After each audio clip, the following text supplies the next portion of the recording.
बहुत समय पहले की बात है। रामपुर नाम के एक गांव में विनोद नाम का एक किसान अपनी पत्नी सीमा और अपनी बहन पिंकी के साथ एक छोटे से घर में रहता था। विनोद बहुत सालों से बीमार था, इसलिए घर चलाने और परिवार का पालन पोषण करने की जिम्मेदारी उसकी पत्नी सीमा पर थी। सीमा के साथ पिंकी भी कभी कभी काम में हाथ बटा दिया करती थी, लेकिन अब फसलें कमजोर होने से उनके लिए घर चलाना बहुत मुश्किल हो रहा था। उनका भूख से मरने जैसा हाल हो गया था। विनोद की दवाइयों का भी खर्चा चाहिए था और वह भी नहीं खरीदी जा पा रही थी, जिसके चलते विनोद की भी हालत अब खराब हो गई थी। अरे भाग्यवान, सुनती हो?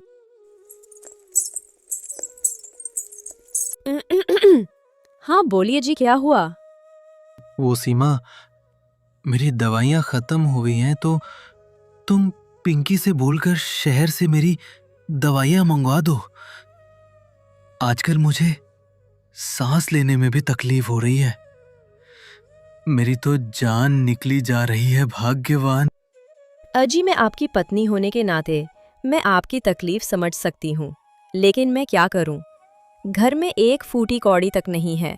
पिछले साल की जो फसल हुई थी उससे तो जमींदार जी का कर्ज और पिंकी की फीस दी थी, और इस साल की फसल कुछ खास नहीं हुई है जी। घर में भी अनाज तक नहीं बचा। अब तो खाने के भी लाले पड़ गए हैं। अब इस हालत में क्या करूं? अब तो मुझे कुछ समझ नहीं आ रहा है। पता नहीं भगवान हमारे साथ ही इतना बुरा क्यों कर रहा है जो ऐसी हालत कर दी। भाग्यवान, तुम इतनी उदास क्यों हो रही हो? क्यों खुद को कोस रही हो? ऊपर वाला सब अच्छा ही करता है। उसकी अदालत में कभी अन्याय नहीं होता है, हमेशा न्याय ही होता है। भाग्यवान, मुझे माफ करना जो मैं तुम्हारी मदद नहीं कर सकता। सब कुछ तुम्हें अकेले ही झेल रही हो, लेकिन तुम विश्वास मत खोना, मैं एक दिन जरूर ठीक हो जाऊंगा। अब मुझे तुम और उदास मत करो। और तुम एक काम करो, तुम पिंकी से पूछ लो, शायद उसके पास कुछ पैसे हो जिनसे मेरी दवाइयाँ आ जाएं। जी, मैं अभी पिंकी को बुलाती हूँ। पिंकी, अरे ओ पिंकी, जरा बाहर आओ, तुम्हें तुम्हारे भैया बुला रहे हैं। ऐसा सुनकर पिंकी अपने भैया के पास आती है। क्या हुआ भाभी, आप मुझे बुला रही थी क्या? हाँ पिंकी, मैंने ही तुमको आवाज लगाई थी। तुम्हें तुम्हारे भैया बुला रहे थे, इनसे ही पूछ लो। क्या हुआ भैया, आपने बुलाया मुझे? और हाँ, अब आपकी तबीयत कैसी है? काम और पढ़ाई के चक्कर में आपसे पूछना ही भूल गई। अब कैसे हो आप? आपने दवाइयाँ ले ली क्या भैया? और खाना खा लिया क्या? मैं ठीक हूँ मेरी प्यारी बहन। मैंने खाना तो खा लिया है, लेकिन दवाइयाँ नहीं ली हैं। अरे भैया, आपने दवाइयाँ क्यों नहीं ली अभी तक? क्यों भाभी, आपने भैया को दवाई नहीं दी? नहीं मेरी बहन, इसमें तुम्हारी भाभी का कोई दोष नहीं है। बात यह है कि मेरी दवाइयाँ खत्म हो गई हैं और दवाइयाँ खरीदने के पैसे भी नहीं बचे, इसलिए मैंने तुमको बुलाया था। मैंने सोचा तुम्हारे पास कुछ पैसे होंगे जिनसे मेरी दवाइयाँ आ जाएगी। अगर तुम्हारे पास कुछ पैसे हो तो तुम मुझे दवाइयाँ खरीद कर ला दो बहन। नहीं भैया, मेरे पास भी पैसे नहीं है। मेरे पास थोड़े बहुत पैसे थे, वो तो पढ़ाई में खत्म हो गए। अब मेरे पास 1 रुपए तक नहीं है भैया। अगर मेरे पास पैसे होते तो मैं अभी जाकर आपकी दवाइयाँ ले आती। मुझे माफ करना भैया। अरे कोई बात नहीं पिंकी, तुम उदास मत हो।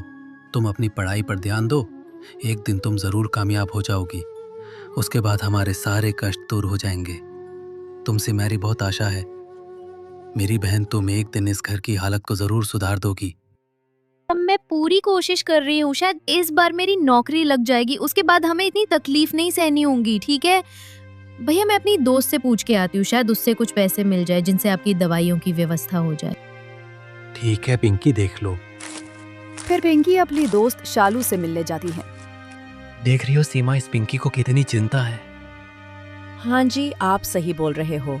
हमारी पिंकी लाखों में एक है। ये आपकी और मेरी बहुत चिंता करती है, साथ में अपनी पढ़ाई भी करती है और खेत में मेरा हाथ भी बटाती है। चलो ठीक है जी, पिंकी गई है पैसे लाने के लिए, वो शायद थोड़ी देर में आ जाएगी। तब तक मैं खेतों की ओर जाती हूँ। ठीक है भगवान, जाओ, लेकिन जल्दी आ जाना, घर में भी बहुत काम है। पिंकी अकेली सब नहीं कर पाएगी। फिर सीमा भी खेतों की ओर चली जाती है। दूसरी तरफ पिंकी अपनी दोस्त शालू से कहती है, अरे सुनो शालू, मैं तुम्हारे पास एक काम से आई थी, मना मत करना बहन। मुझे पूरा यकीन है कि तुम मेरी मदद जरूर करोगी। मैं बहुत मुसीबत में हूँ, इसलिए आस लेकर तुम्हारे पास आई हूँ। अरे पिंकी, तुम आज इतनी परेशान क्यों हो? क्या बात है? पिंकी, तुम्हारे ऊपर आज कौन सी मुसीबत आ गई है? जरा खुलकर बताओ बहन, मुझे कुछ समझ नहीं आया। अरे शालू, तुम्हें तो पता है कि मेरे भैया बहुत बीमार रहते हैं और हमारे घर की परिस्थिति भी तुमसे छुपी नहीं है। वो आज भैया की दवाइयाँ खत्म हो गई हैं और भैया की हालत भी खराब होती जा रही है। इसीलिए मैं तुम्हारे पास कुछ पैसे लेने के लिए आई हूँ। जब भी मेरे पास पैसे आएंगे, मैं तुम्हें तुम्हारे सारे पैसे लौटा दूंगी। बस इतना सा काम कर दो शालू, प्लीज। अरे ऐसी बात थी तो तुम्हें पहले बताना चाहिए था ना। मैं तुम्हारी मदद जरूर करूंगी। अगर मुसीबत में ही दोस्त के काम ना आए तो दोस्ती कैसी? और तुम्हारे भैया मेरे भी तो भैया ही है ना। तुम चिंता मत करो पिंकी, मेरे बाबा बाजार गए हुए हैं। तुम मुझे सारी दवाइयाँ बता दो, मैं अभी मंगवा देती हूँ। शुक्रिया शालू, तुम्हारा बहुत बहुत शुक्रिया। मैं तुम्हारा ये एहसान कभी नहीं भूलूंगी। अगर दोस्त हो तो ऐसी भगवान हर इंसान को एक ऐसी दोस्त जरूर दे। फिर पिंकी शालू को सभी दवाइयाँ बताती है और अपने घर आ जाती है। क्या हुआ पिंकी, तुम्हें मेरी दवाइयाँ के पैसे मिले क्या? हाँ भैया, शालू के बाबा बाजार गए हुए हैं तो मैंने शालू को सभी दवाइयों के बारे में बता दिया था। वो अपने बाबा से बोलकर आपकी सभी दवाइयाँ मंगवा देगी। लेकिन भाभी कहीं दिखाई नहीं दे रही हैं। कहाँ है वो? अच्छा और तुम्हारी भाभी तो खेतों की ओर गई हुई है। बोल रही थी थोड़ी देर में आ जाऊंगी। हाँ, अभी आती होंगी। फिर कुछ समय बाद सीमा भी घर आ जाती है। अरे भाभी, आ गई आप? हाँ पिंकी, मैं आ गई। पिंकी, तुम्हारे भैया की दवाइयों का क्या हुआ? तुम्हारी दोस्त ने पैसे दे दिए क्या? जी भाभी, भैया की दवाइयों की व्यवस्था हो गई है, अब चिंता मत करो। अरे पिंकी, चिंता कैसे ना करूं? चिंता तो होती है। पहले तो तुम्हारे भैया की दवाइयों की ही चिंता थी, लेकिन अब तो और भी मुसीबत आने वाली है। कैसी मुसीबत भाभी? मैं कुछ समझी नहीं। जरा साफ साफ बताओ भाभी, बात क्या है? अरे क्या बताऊं पिंकी, हमने इस बार जो फसल बोई थी वो बिना बारिश के नष्ट हो गई। अब हम क्या करेंगे? हमारे ऊपर तो मुसीबतों की बारिश हो रही है। एक खत्म नहीं होती और दूसरी आ जाती है। अरे भाग्यवान, ये तुम क्या बोल रही हो? हाँ जी, मैं बिल्कुल सच बोल रही हूँ। इस बार हमारी फसल बिना पानी के नष्ट हो गई है। हे भगवान, आपका ये कैसा इम्तिहान है? आपको हम ही मिले क्या जो इतना दुख दे रहे हो? पता नहीं हम कौन से जन्म के कर्म इस जन्म में भोग रहे हैं। शायद पिछले जन्म में हमने बहुत बड़ा पाप किया है जो इस जन्म में भोग रहे हैं। इस प्रकार पूरा परिवार फसल को लेकर और चंदन की दवाइयों को लेकर बहुत ज्यादा चिंतित हो जाते हैं और भगवान से प्रार्थना करते हुए खुद को कोसते हैं। फिर शाम को शालू के अरे भाई चंदन, कैसे हो? लो, शालू ने जो दवाइयां बताई थी वो सब मैं ले आया हूं भाई। मैंने सुना है तुम्हारी तबीयत कुछ ठीक नहीं है। क्या बात है भाई, अब कैसे हो? मैं अच्छा हूं भाई। 2 दिन से दवाइयाँ खत्म हो गई थी तो तबीयत खराब होने लगी थी। अब शायद इन दवाइयों से आराम आ जाए।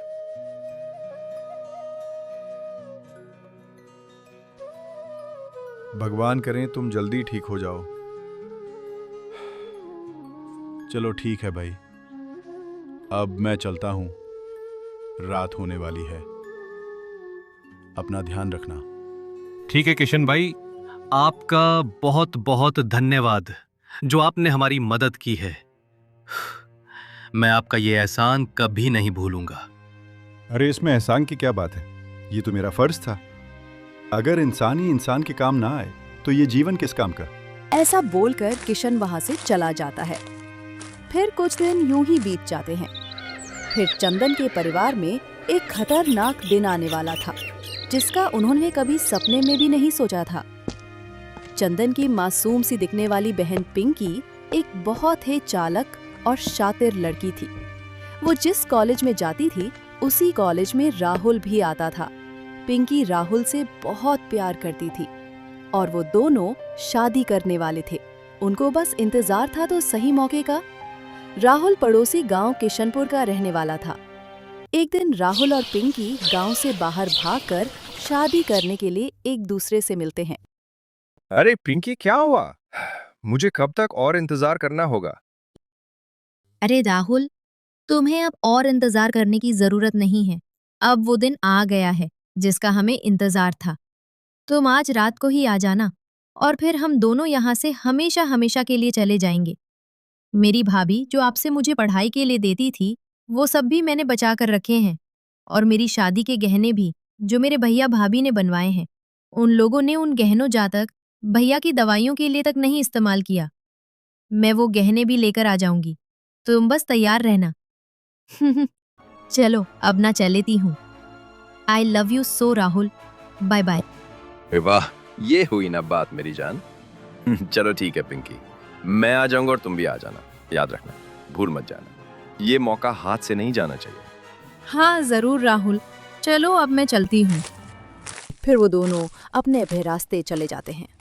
पिंकी अपने घर आ जाती है और मन ही मन भागने का सोचती है। फिर रात होते ही पिंकी घर से बाहर आ जाती है और फिर राहुल भी कार लेकर वहां आ जाता है। दोनों कार में बैठकर वहां से चले जाते हैं। पिंकी अपने बेबस और लाचार परिवार को इस हालत में छोड़कर कर चली जाती है और एक बार भी पलटकर नहीं देखती है। जिस बहन पर चंदन को गर्व था, आज वही बहन अपने भाई को जिंदा लाश की तरह छोड़कर चली जाती है।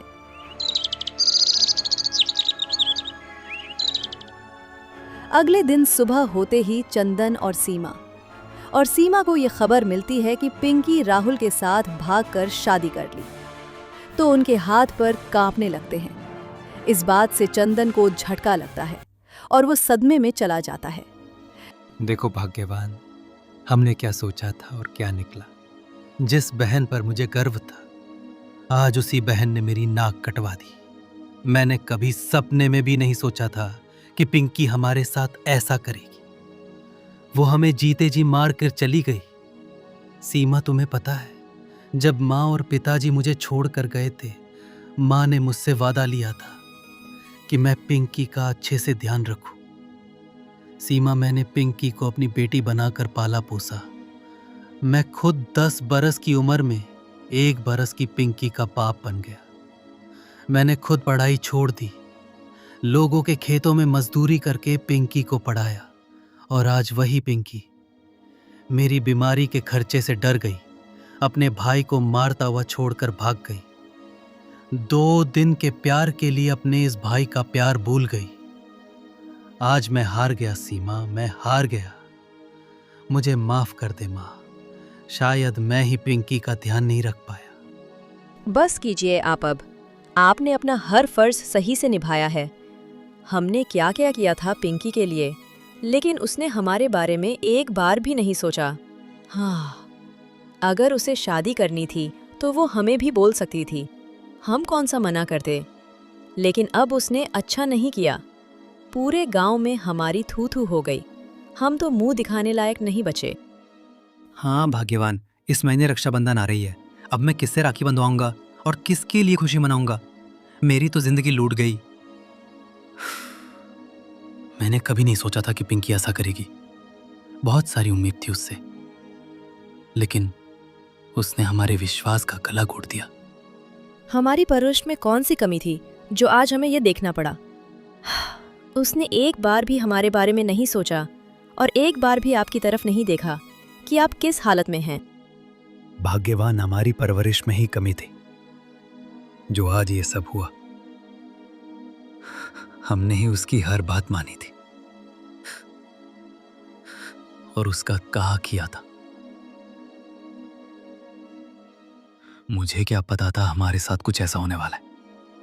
मेरे जीवन की जमा पूंजी मेरी इज्जत थी और आज वही नीलाम हो गई।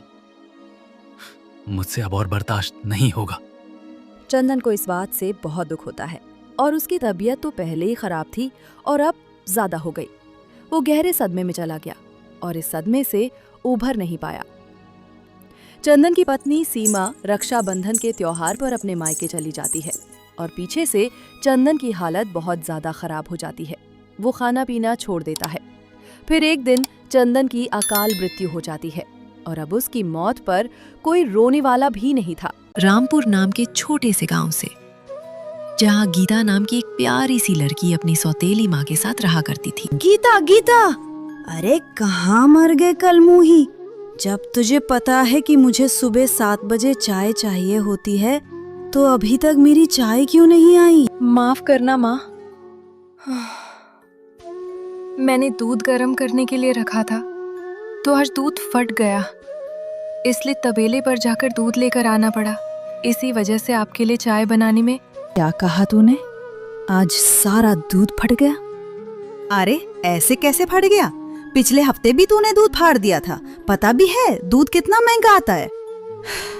अरे यहाँ तेरी वो मरी हुई माँ पैसे छोड़कर नहीं गई है हमारे लिए जो हम खर्चा करें, और तू आए दिन इस तरह चीजों को खराब करती रहती है। और एक वो तेरी गाय है ना, तो वो दूध देती है ना हमारे किसी काम आती है, फिर भी पता नहीं क्यों उसे यहाँ रखा हुआ है। माँ, तुम गंगा को कुछ मत कहो, वो बेचारी बीमार रहती है इसलिए दूध नहीं दे पाती, और आप हर बात पे मेरी माँ को बीच में क्यों लेकर आती हो? वो बेचारी तो इस दुनिया में अब नहीं है, फिर भी उन्हें तरह तरह की बातें कहती हो। तुम्हें जो भी कहना है तो मुझे कह लो, लेकिन मेरी माँ को कुछ मत कहो। क्या हो गया माँ, सुबह सुबह इतने गुस्से में दिख रही हो? अरे मेरे गुस्से का कारण इसके सिवा और कौन हो सकता है? सुबह सुबह 2 किलो दूध फाड़ दिया। अब जा यहाँ से, तेरा मुंह देखकर ना मुझे और गुस्सा आ रहा है। अरे रुक, मेरे जूते जरा गंदे हो गए हैं तो बाहर से कपड़ा ला के मेरे जूते साफ कर दे। ठीक है भैया, आप मुझे अपने जूते उतार कर दे दीजिए, मैं साफ करके ले आती हूँ। जूते उतारने की क्या जरूरत है? मैंने जूते पहने हुए तो हैं, तो यहीं पर बैठकर साफ कर दो। अब तुमसे जूते साफ करवाने के लिए क्या मैं इतनी मेहनत करूंगा? पहले जूते उतारूंगा फिर दोबारा से पहनूंगा। अरे अब खड़ी खड़ी देख क्या रही है? जाना बाहर से जूता साफ करने का कपड़ा लेकर आ। गीता उस समय सिर्फ 3 साल की थी जब उसकी माँ चल बसी। उसके पिता ने राधा नाम की एक औरत से ये समझकर दूसरी शादी की कि वो गीता को उसकी माँ की तरह ही पालन पोषण करेगी।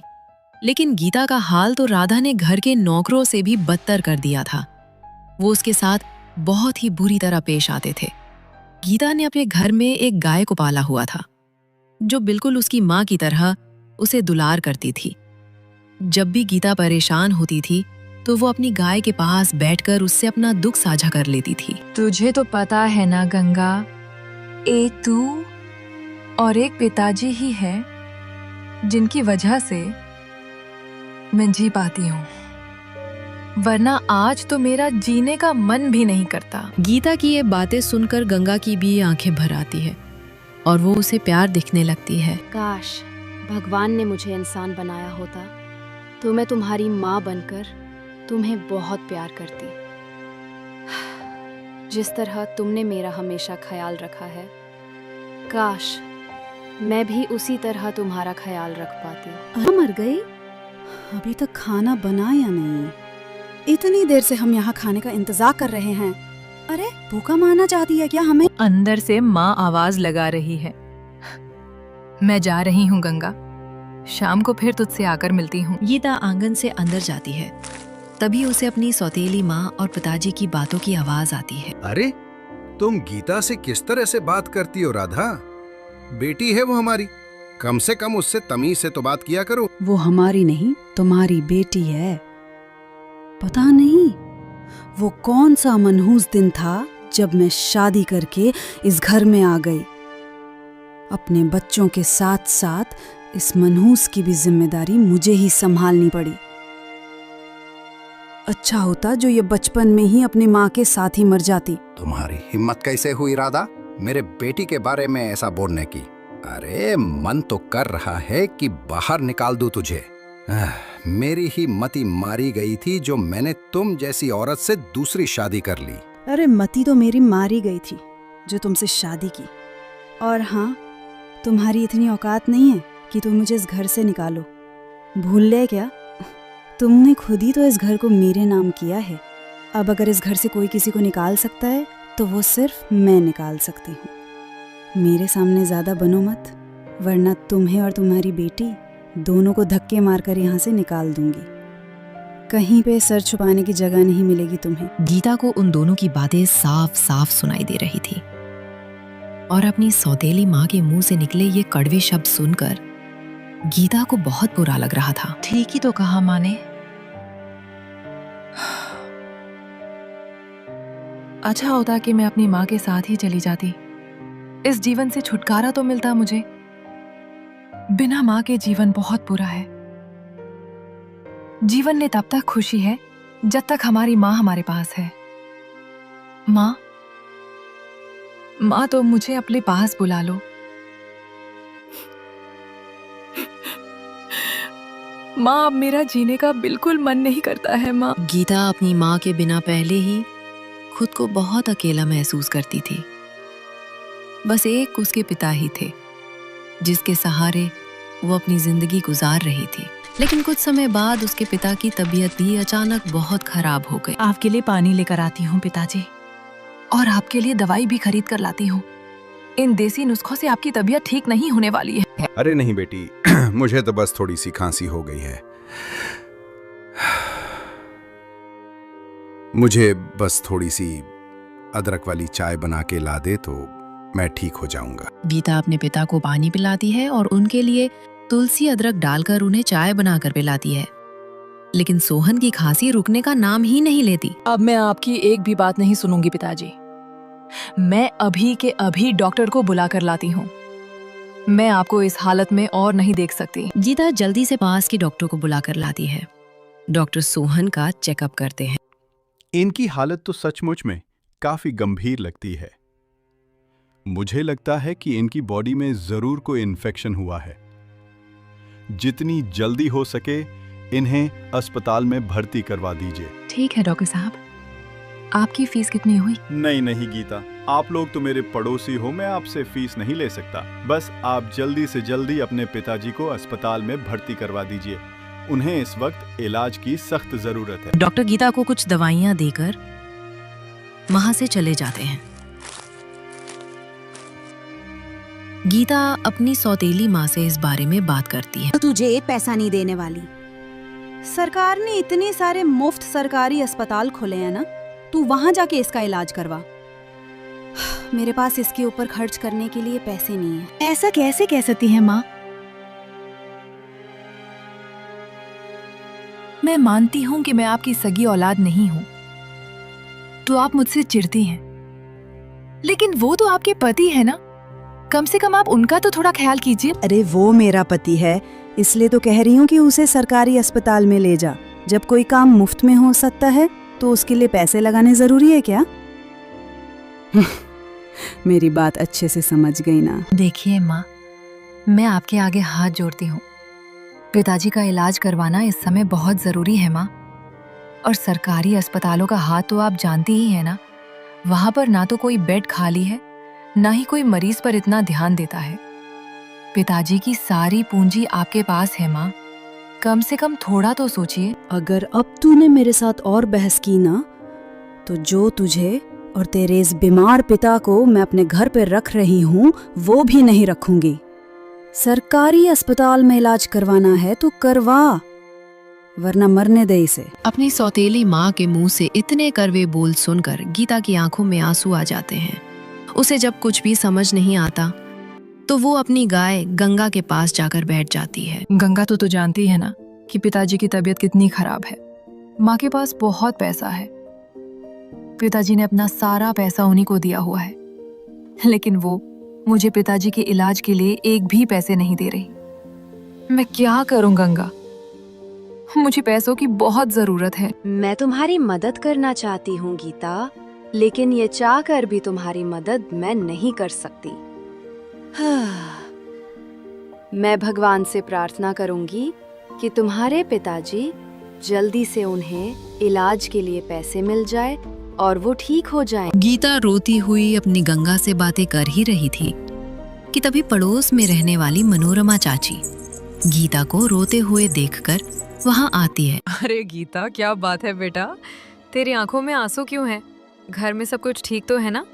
तेरी सौतेली माँ ने तुझे फिर से कुछ कहा क्या? नहीं काकी, पिताजी की तबीयत बहुत खराब है और उनके इलाज के लिए भी मेरे पास पैसे नहीं हैं। अच्छी तरह समझती हो बेटा, उस राधा ने तेरे पिताजी के सारे पैसों को हथिया हुआ है और अब वो जरूर तुझे इनके इलाज के लिए भी पैसे देने से मना कर रही होगी। लेकिन तू चिंता मत कर, हम सब पड़ोसी हैं ना, हम थोड़ा थोड़ा करके कुछ पैसे जमा करेंगे। बहुत बहुत धन्यवाद, भगवान आपकी सारी मनोकामना पूरी करें। चाहे जैसे भी सही, कम से कम पैसों का प्रबंध तो हुआ। भगवान गीता और उसकी गाय गंगा की प्रार्थना सुन लेते हैं। पड़ोस में रहने वाले कुछ लोग उसके पैसों में ज्यादा नहीं लेकिन थोड़ी बहुत मदद कर देते हैं। उन पैसों से गीता अपने पिता को अस्पताल ले जाती है। देखिए, अब दवाइयों से इनका कुछ नहीं होने वाला। हमें इनका प्रॉपर ट्रीटमेंट करना होगा और उसमें करीब 4 से 5 लाख का खर्चा आएगा। आप पैसे काउंटर पर जमा करवा दीजिए तो हम इनका इलाज शुरू कर देंगे। 4 से 5 लाख रुपए? लेकिन इतने पैसे तो मेरे पास नहीं है डॉक्टर साहब। अरे, अगर पैसे नहीं हैं तो तुम अपने पिता को यहाँ पर लेकर क्यों आई हो? तुम लोगों के लिए सरकार ने सरकारी अस्पताल खोले हैं ना, तो वहाँ लेकर जाओ इनको। बिना पैसे के यहाँ पर किसी का इलाज नहीं होता। गीता बहुत निराश होती है और अंत में उसे हार कर अपने पिता को सरकारी अस्पताल में ही भर्ती करवाना पड़ता है। मगर वहाँ पे ठीक से देखभाल ना होने के कारण उसके पिता की हालत बहुत ज्यादा खराब हो जाती है और 1 हफ्ते के अंदर ही वो भी गीता को छोड़कर हमेशा के लिए चले जाते हैं। पिताजी, आप भी माँ की तरह मुझे छोड़कर चले गए। मेरी गलती है, मेरे होते हुए भी मैं आपके लिए कुछ नहीं कर पाई। काश मैं आपका अच्छी तरह इलाज करवा पाती तो आज आप मेरे साथ होते। पिताजी, मुझे माफ कर दीजिए, मुझे माफ कर दीजिए पिताजी।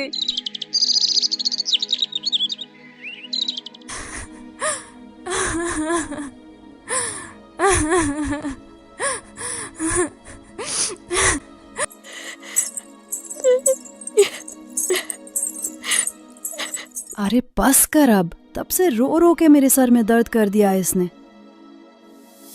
जिसने मरना था वो मर गया और जिसे इस दुनिया में से जाना है वो तो जाकर ही रहता है। अब खड़ी होकर घर की सफाई कर। मैंने कभी सोचा भी नहीं था कि आप इतनी नीच हो।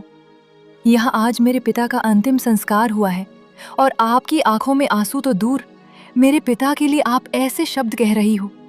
कितनी घटिया सोच है आपकी। मुझे पका माँ कहने में भी शर्म आती है। क्या बोली तेरी इतनी हिम्मत कि तू मुझसे ऐसी बातें करे?